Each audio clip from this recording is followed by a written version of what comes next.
बाद देश ने आर्थिक रूप से काफी प्रगति की है। गरीब गुरुओं को बैंकों में आने की अनुमति है, वो आते हैं, खाता खुलाते हैं और अपने बैंकिंग नीड्स को पूरा करते हैं। ये पब्लिक सेक्टर बैंक है जिसने सरकार के जनधन वाले अकाउंट को 42 करोड़ के अकाउंट को खोला है, किसी प्राइवेट बैंक ने नहीं खोला।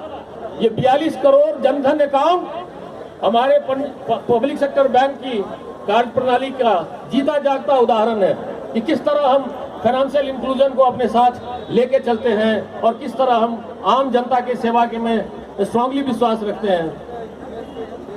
20 करोड़ ऐसे खाता धारक हैं जो पूरी तरह से लोअर मिडिल क्लास से आते हैं, तो वो लोअर मिडिल क्लास और ये 42 करोड़, 20 करोड़ और 42 करोड़, देश की आधी आबादी पब्लिक सेक्टर बैंकों के सहारे चल रही है और ये कहते हैं कि हम प्राइवेटाइज करेंगे। इतिहास गवाह है कि जब नेशनलाइजेशन हुआ 1969 में, उससे लेकर के आज तक 2500 प्राइवेट बैंक्स फेल कर गए। हमारे नए साथी ने भी देखा कि किस तरह यस बैंक को बेल आउट किया जा रहा है स्टेट बैंक के द्वारा, किस तरह दूसरे बैंकों को, जो पीएमसी बैंक था उसका क्या हश्र हुआ, और उससे पहले IL&FS उसका भी हमने देखा है 2017 और 18 के बीच में 1 लाख करोड़ का घोटाला है। सरकार की नियत जिस तरह से किसान से खेत हड़पने की है, दूसरी नियत यह भी है कि इस आवाम की जो जमा पूंजी है 145 लाख करोड़, उसको कैसे हड़पा जाए, उसे कैसे बंदर बांट किया जाए। ये जो आम जनता का पैसा है, ये जो गरीब गुरुओं का पैसा है, ये जो छात्रों का पैसा है, आम लोगों का पैसा है, इस डिपॉजिट के ऊपर गिद्ध दृष्टि है कि किस तरह से 145 लाख करोड़ को लूटा जाए, किस तरह से प्राइवेट पॉकेट में पहुंचाया जाए और किस तरह से हम दो और हमारे दो के बीच ये सारा पैसा का बंदरबाट हो।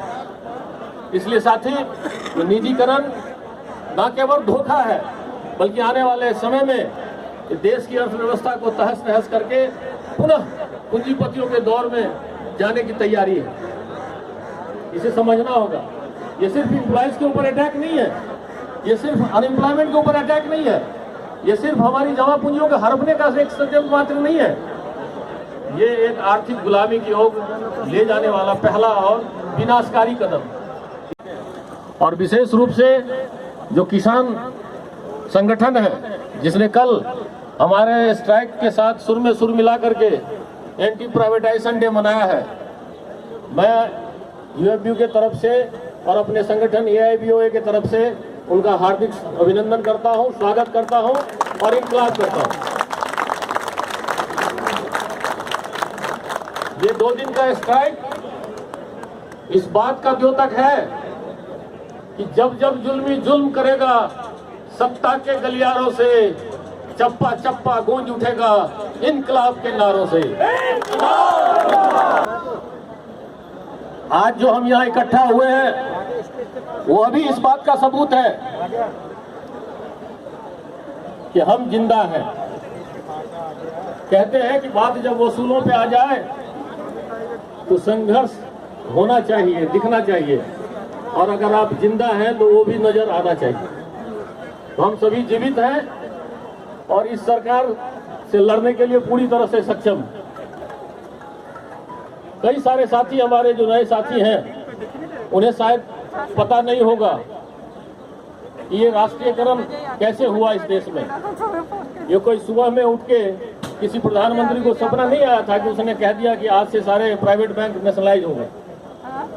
देश की जो मार्मिक स्थिति थी, जो चाइना वार के बाद, और जो फाइनेंशियल कंडीशंस थे, और जब कटोरा लेके भारत सरकार भीख मांग रहा था, तो वही अमेरिका का पूंजीपति कंडीशंस लगाया था कि तुम प्लानिंग को ड्रॉप कर दो, रुपये को डिवैल्यू कर दो, और हमें खाने के लिए जो गेहूं भेजा गया था वो गेहूं था जो अमेरिका में कैटल को खिलाने का काम किया जाता था।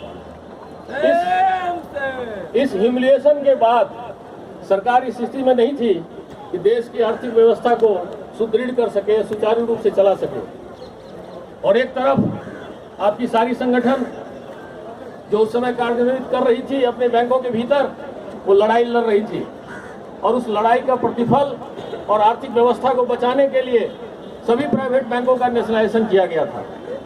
और आज उसका रिजल्ट है कि नेशनलाइजेशन के बाद देश ने आर्थिक रूप से काफी प्रगति की है। ये लड़ाई लंबी है।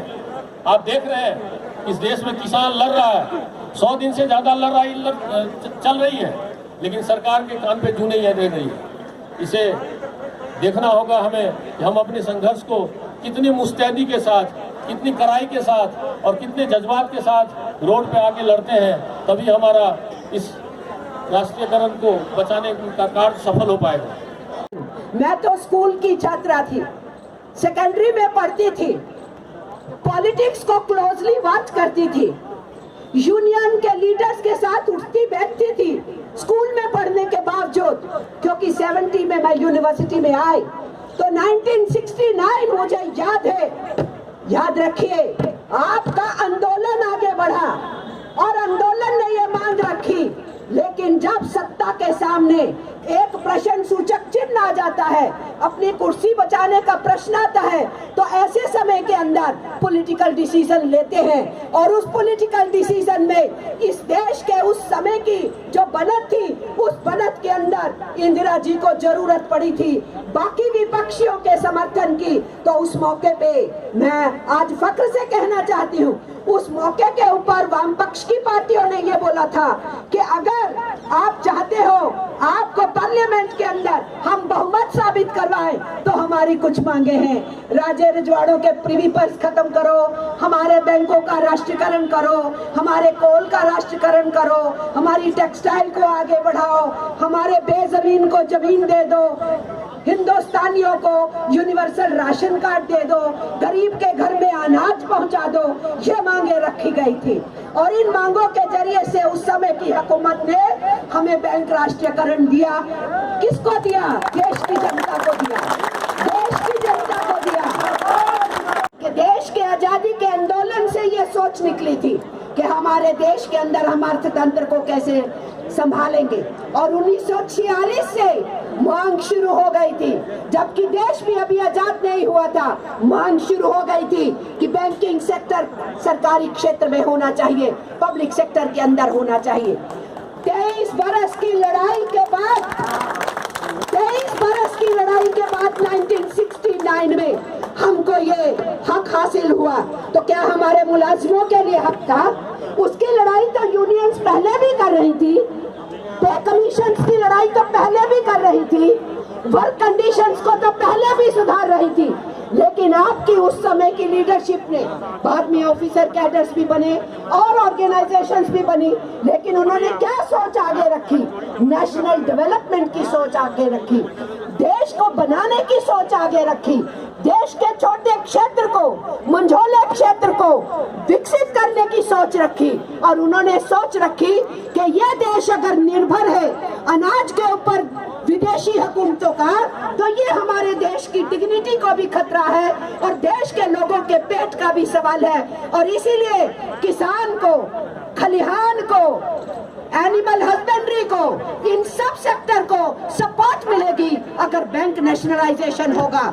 जितनी वेलफेयर स्कीम्स हैं वो सरकार लागू कर पाएगी अगर नेशनलाइजेशन होगा। यही सोच करके इंश्योरेंस की यूनियंस ने, बैंक की यूनियंस ने, एम्प्लॉइज ने, ऑफिसर ने उस अलग को जगा करके रखा और 1969 में हम नेशनलाइजेशन हासिल कर पाए। देश को बचाने के लिए निकले वो भी देशद्रोही है। तो देशभक्त कौन है जनाब? जो इस देश के प्राकृतिक साधनों को, सर्विस सेक्टर को, प्रोडक्शन यूनिट्स को, डिफेंस की 41 ऑर्डिनेंस फैक्ट्रीज को, सब चीज को बेचने के दाम पे लगा दे, वो देशभक्त है। और जो देश को बचाने की बात करे वो देशद्रोही है। ये उल्टी डिक्शनरी कहाँ से आई हमको समझ में नहीं आती है, ये डिक्शनरी कहाँ से लेके आए। और इसलिए मैं समझती हूँ ये बहुत संगीन मामला है, बहुत सीरियस मामला है। ये देश दुनिया के पैमाने पे इतने थोड़े से समय में इतना मजबूत खड़ा हो गया था हमारे इस पब्लिक सेक्टर की वजह से कि दुनिया की हर मल्टीनेशनल कॉरपोरेशन की लार लपक रही थी हिंदुस्तान के साथ बिजनेस करने के लिए।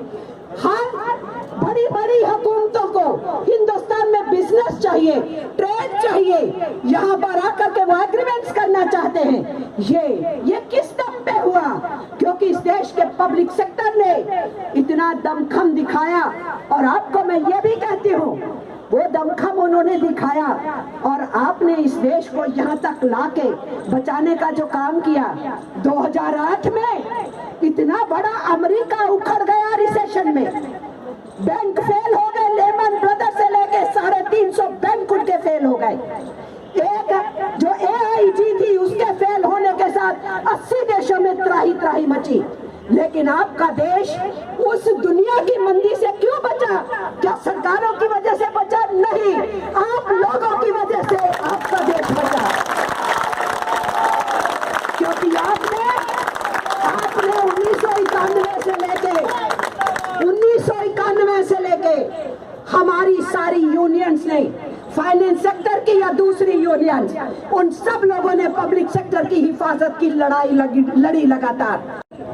आपके यहाँ रेगुलेशन है जिसकी वजह से हम बचे, लेकिन जो डूबे थे वो रेगुलेशन की तरफ बढ़ गए और जो बचे थे वो उस रेगुलेशन को तोड़ने के लिए निकल पड़े हैं। स्वीकार नहीं करेंगे हम। इसीलिए साथियों, हमें समझना चाहिए, हम हमेशा पैट्रियोटिक बैटल में रहे हैं और उस पैट्रियोटिक बैटल में ही नेशनलाइजेशन लिया था। उस पैट्रियोटिक बैलेंस की वजह से ही, उस सोच की वजह से ही, उसी लड़ाई की वजह से आज तक हम बैंक्स की हिफाजत करते आए हैं। और अगर सरकार ये समझती है कि वो बड़े ढीठ है, किसान वहां बैठे हैं तो हम सुनते नहीं उनकी बात, तुम बोलते हो तो हम सुनते नहीं बात, ये ज्यादा दिन नहीं चलेगी। नीचे से जमीन खिसक रही है इनको भी मालूम है कि नीचे से जमीन खिसक रही है। संभलोगे तो बचोगे, नहीं संभलोगे तो आर पार की लड़ाई तो होगी। किया था, मैं आज भी विविडली जानती हूँ, मैं ये भी विविडली जानती हूँ कि बलराज माधव सुप्रीम कोर्ट के अंदर नेशनलाइजेशन को चैलेंज करने के लिए गए थे। इसलिए आप क्या समझते हैं कि ये 1969 है? ये 1969 नहीं है, ये 2021 है। आपका मुकाबला आज की अकेली बैंक वर्कफोर्स से नहीं पड़ा है, सारी सेंट्रल ट्रेड यूनियंस आज बैंक के साथ खड़ी हैं। इतने करोड़ बेनिफिशियरी प्राइवेट सेक्टर ने दिए। कौन सा ऐसा सोशल वेलफेयर पेयर है जिसको पब्लिक सेक्टर पूरा नहीं करता है? हमारे पब्लिक सेक्टर बैंक्स पूरा नहीं करते हैं। तो मैं यही आखिर में कहूँ, यही बताऊं कि इनके एक नेता ने कहा था एक बार कि जब तक 85% जनता भुखमरी के कगार पे नहीं होगी तो लोगों को कंट्रोल करके आप सत्ता में नहीं आ सकते। परसों मैं पटना में थी और उस पटना में मैंने अखबार उठाया, मुझे बहुत दर्द हुआ कि इनके एक नेता ने इंदौर में, इंदिरेश ने बयान दिया कि भीख मांगना एक रोजगार है और आज हिंदुस्तान में 20 करोड़ लोग भीख मांगने का रोजगार करते हैं। तो आप भिखमंगा बनाना चाहते हैं? शर्म नहीं आती है? हिंदुस्तान के अवाम को, हिंदुस्तान के नौजवान को क्या समझ रखा है इन्होंने? इसलिए मैं बहुत युवाओं को यहाँ देख रही हूँ, युवा साथियों से मैं कहना चाहती हूँ, आप लोगों ने वो लड़ाइयाँ और संघर्ष अपने पुरखों के नहीं देखे, जिन्होंने अपनी कुर्बानियां दे करके, ऑफिसर कैडर में ना जा करके और एम्प्लॉइज रह करके सेवाएं की हैं। आज आपको समझना पड़ेगा कि ये बैटल देशभक्ति की बैटल थी और आज है, और उसको, उस बैटल को आप लोगों ने लीड करना है। इसलिए आपका आह्वान है, आप थोड़ा सक्रिय हो जाइए, अपने पीयर ग्रुप को एक्टिव कीजिए, अपनी फैमिलीज को समझाइए, अपने पड़ोसियों को समझाइए। आओ आप देश की जनता को हम समझाएं कि आप और हम देशभक्ति की लड़ाई में है और सरकार देशद्रोह का काम करने की कोशिश कर रही है। आओ अपने देश की आजादी को, संप्रभुता को, अपने जनवादी अधिकार को बचाए, अपने पब्लिक सेक्टर को बचाए, तभी हम देश को बचा सकते हैं। इसीलिए नारा आप देते हो, पब्लिक सेक्टर बचाओ और देश बचाओ। पब्लिक सेक्टर बचाओ। Comrades, friends, on behalf of my party, the CPI, I salute all of you. I I give my red salute to all of you. Yesterday, the strike was huge success. Today, the strike is huge success. Tomorrow, the general insurance employees will go on strike. Day after, the LIC employees will go on strike. Once the United Forum of Bank Unions announced and gave the call for all India strike, maybe I was one of the first to write to the convener of United Forum of Bank Employees Union, giving my full support and solidarity to the bank employees.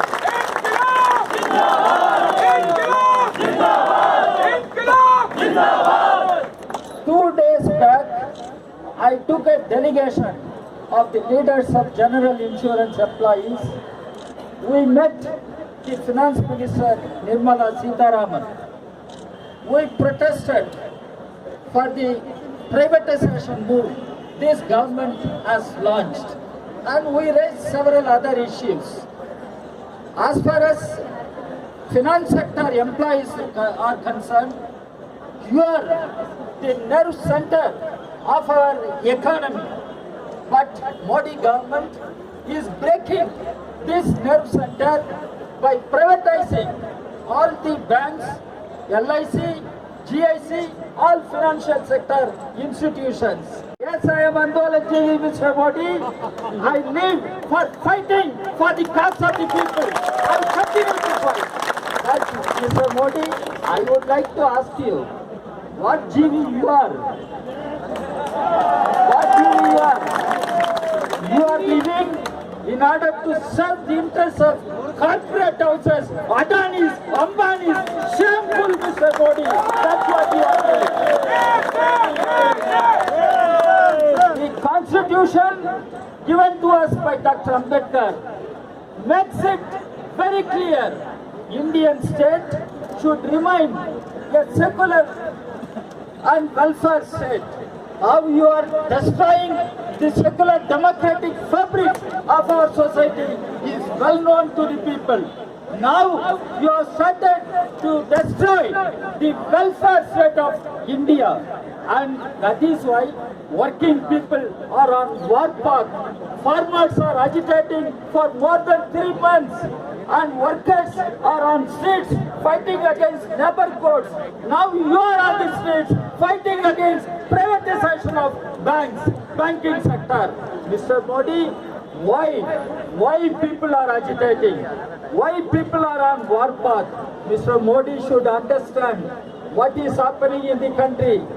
2008, there was a debate in Parliament. I was in Parliament. I directly asked Mr. Manmohan Singh, who was the Prime Minister at that point of time. Mr. Manmohan Singh had to admit, confess, yes, India withstood the 2008 crisis, the financial crisis that shook the whole world, because we have strong public sector banks. In Parliament, we protest in Parliament, outside Parliament, we are with you. We raise our voice with you. We raise our hands with you. And this cannot go unchallenged. Mr. Modi, please think over, review the policies. Otherwise, people are not going to tolerate, people are not going to forgive you, Mr. Modi. This country belongs to people, not to Ambanis, Adanis. Mr. Modi should know. So I am here with you, friends and Congress. My party, the CPI, Communist Party of India, will be with you and is with you in your all struggles, agitation. Let us continue. Let us fight our battle. Let us carry on our united movement and struggle. All the best. Once again, my revolutionary greeting. Red salutes to all of you.